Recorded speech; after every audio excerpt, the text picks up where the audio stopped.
नमस्कार, स्वागत आहे तुमचं मल्हाराणी आई किचनमध्ये। आज मी तुमच्यासाठी घेऊन आली आहे सोपी, हेल्दी आणि टेस्टी असे होममेड बिस्किट्स। ज्यासाठी तुम्हाला लागणार आहे 1 वाटी गव्हाचं पीठ, अर्धी वाटी गूळ आणि 2 ते 3 चमचे बटर व 1 चमचा cocoa powder. Cocoa powder optional आहे, असेल तर टाका, नाही टाकले तरी बिस्किट्स खूप छान होतील। आणि बटरऐवजी तुम्ही तूपही यूज करू शकता। तर इथे आपण एक भांडं घेऊन त्यामध्ये बटर ॲड केलं आहे। नंतर त्यामध्ये गूळ टाका। गूळ हा मी थोडा मिक्सरला फिरवून घेतला आहे, तुम्ही किसूनसुद्धा घेऊ शकता। आता बटर आणि गूळ व्यवस्थित मिक्स करा।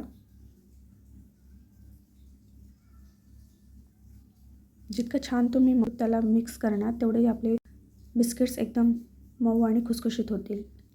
त्यानंतर त्यामध्ये गव्हाचं पीठ टाका। गव्हाचं पीठसुद्धा व्यवस्थित मिक्स करून घेऊया।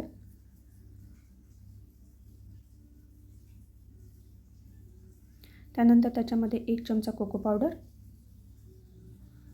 चिमूटभर बेकिंग पावडर, बेकिंग सोडा नाही आहे, हा बेकिंग पावडर आहे, व त्यानंतर 1 चमचा ड्रायफ्रूट पावडर टाकूयात व हे सर्व इन्ग्रेडियंट व्यवस्थित मिक्स करून घेऊयात।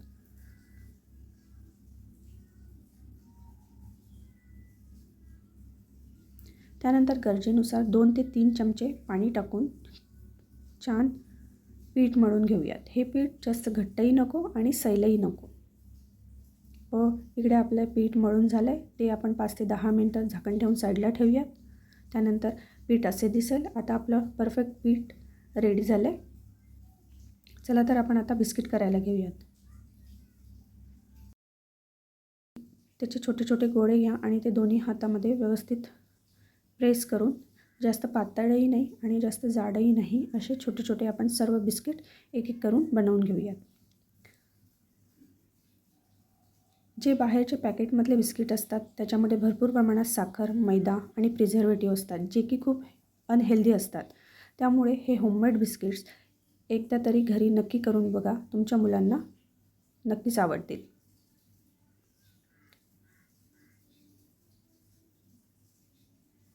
अशा प्रकारे एक एक करून आपण सर्व बिस्किट्स इथे रेडी आहेत। त्यानंतर चाकूने मी थोडेसे त्याला डिझाईन करून घेते, म्हणजे हे त्यामुळे दिसायलाही छान दिसतात। हे बिस्किट्स मी इंडक्शनवर बनवते। त्याआधी एक पॅन घेऊन सर्व बिस्किट्स त्या पॅन व्यवस्थित गरम झाल्यानंतर सर्व ते बिस्किट्स त्या पॅनवरती ठेवा। एकदम मंद स्लो याच्यावरती ते करायचे आहेत व झाकण ठेवून जवळजवळ 15 ते 20 मिनटात आपले बिस्किट्स रेडी होतात। हे बघा, आपले बिस्किट्स किती छान फुगले आहेत। अशा प्रकारे आपले हे हेल्दी, टेस्टी आणि सॉफ्ट बिस्किट रेडी आहेत। नक्की करून बघा। रेसिपी आवडल्यास लाईक, सबस्क्राईब आणि शेअर करा। धन्यवाद। मल्हार, बिस्किट कसे झाले?